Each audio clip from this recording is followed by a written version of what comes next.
Welcome to our channel we পোকাজ। আর নিয়ে এসেছি নতুন একটা বিয়েবাড়ির ব্লগ। তো বিয়েবাড়িটা ছিল বেশ কয়েকদিন আগে, যথারীতি আমার ভিডিওটা পোস্ট করতে দেরি হয়ে গেছে, তবে বিয়ের সিজন এখনও যায়নি, তাই ভাবলাম তার আগেই ঝটপট তোমাদের সাথে শেয়ার করি। তো এবছরের প্রথম বিয়েবাড়ি ইনভাইটটা আমাদের কাছে খুবই স্পেশাল ছিল, কারণ এই যে পৌঁছে গিয়ে যে কনেকে তোমরা দেখতে পেলে, সেই কনে ছিল আমার খুবই ক্লোজ ফ্রেন্ড, মানে আমার বান্ধবীর দিদি। তো বান্ধবীর দিদির বিয়ে আমার জীবনে প্রথম এরকম একটা ইনভাইট। তো হাজব্যান্ড আর মাকে নিয়ে চলে গিয়েছিলাম, আর গিয়ে আসলে আমাদেরও পৌঁছতে একটু লেট হয়েছিল, আর দিদিরও নাকি রেডি হতে একটু দেরি হতে সোজাসুজি একেবারে বিয়ের মণ্ডপেই আমরা হাজির।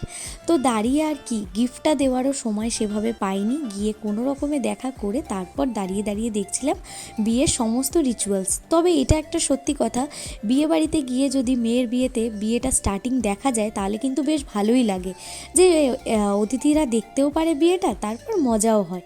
তো সবার ক্ষেত্রে তো সেটা দেখা যায় না, তবে এই ক্ষেত্রে আমরা খুবই লাকি ছিলাম যে বিয়ের মোটামুটি এই যে মালা বদল এইগুলো আমরা দেখতে পেয়েছি, পুরোটা না দেখতে পেলেও।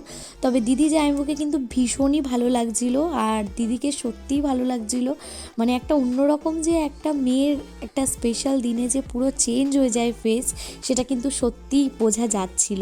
তো দিদি আর জামাইবাবুর কিছুক্ষণ বিয়েটা এনজয় করলাম, তারপর খেতে বসে পড়েছিলাম আমরা, কারণ আমাদের ফিরতে হতো, অনেকটা দূরে ছিল। আর স্টলে ছিল কফি, ফুচকা, ভেজ পকোড়া, যেগুলো আমরা সবই খেয়েছিলাম। খেয়ে কিছুক্ষণ বিয়ে দেখার পরে তারপরে বসেছিলাম খাবার খেতে। তো প্রথমেই দিয়ে গিয়েছিল খাবারের মধ্যে পনির পাসিন্দা, তার সাথে স্যালাড আর সস।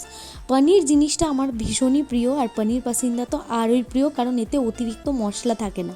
তারপরে দিয়ে গিয়েছিল চানা মশলা রাধা পল্লবী, যেটা খেতে সত্যিই ভালো ছিল, আর গরম গরম বলে কথা আরও টেস্টি।